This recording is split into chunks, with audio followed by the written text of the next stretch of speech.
Years ago, in a secluded forest, there was a witch named Mira. She was not like the witches from the tales of horror told around campfires. Mira was a protector, a healer, and a keeper of ancient secrets. The forest, with its towering trees and hidden glades, was her home, and its spirits, both light and dark, answered to her call. But the peace Mira had maintained for years was fragile. Deep within the woods, a dark force slumbered, waiting for the right moment to rise again. Mira was no stranger to the powers that lurked in the shadows. She had once confronted a spirit of immense darkness, barely managing to bind it to a stone at the heart of the forest. But now, she could feel it stirring, testing the strength of its bonds. The winds whispered warnings, the animals were restless, and the spirits of the trees trembled. Something was coming.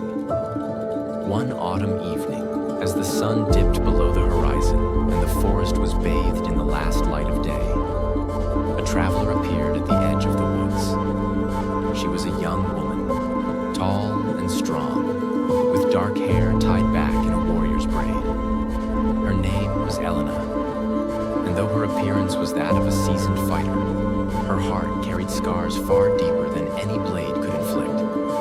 Elena had come searching for the witch of the forest. She had heard rumors of Mira's powers, of how she protected the woods from malevolent forces. But more than that, Elena sought answers. Her past was shrouded in tragedy, her family lost to an evil force that had come from the depths of these very woods.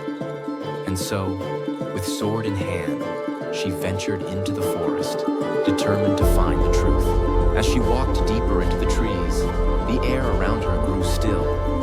Shadows stretched longer, and the once familiar sounds of the forest faded into silence. It was as if the trees themselves were holding their breath, watching her every step. But Elena pressed on, her heart beating steadily despite the rising tension. Finally, she came to a small clearing, and there, at the center, stood a small hut. Smoke rose from the chimney, and the scent of herbs lingered in the air. This was the home of Mira, the witch she had sought. Elena approached the door, but before she could knock, it swung open. Mira stood there, her pale eyes watching the warrior with an unreadable expression. She was older than Elena had imagined, with long silver hair falling in waves around her shoulders, and a wisdom in her gaze that spoke of centuries of knowledge. "You've come a long way," Mira said, her voice calm but knowing. "What is it you seek?" "I seek the truth," Elena replied, her voice firm but respectful. "The truth about the darkness in this forest and the spirit that haunts it." Mira's gaze hardened slightly, but she stepped aside, motioning for Elena to enter.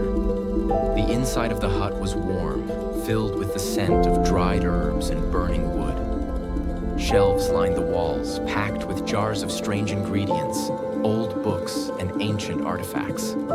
In the center of the room, a cauldron simmered over a low fire. "The spirit you speak of," Mira began once they were seated, "is not a mere ghost. It is a force of darkness older than this forest itself. I faced it once, long ago, and barely survived. I was able to bind it to a stone deep within the woods, but the seal is weakening. It wants to be free." Elena listened intently, her hand resting on the hilt of her sword. "This spirit, it killed my family. It took everything from me. I want to help you stop it." Mira looked at her for a long moment, as if weighing her words. "You're brave, but this is not a battle that can be won with a sword alone. The spirit preys on fear, on doubt. It twists the mind until it consumes everything." "I'm not afraid," Elena said firmly, though there was a flicker of hesitation in her eyes. Mira noticed, but said nothing.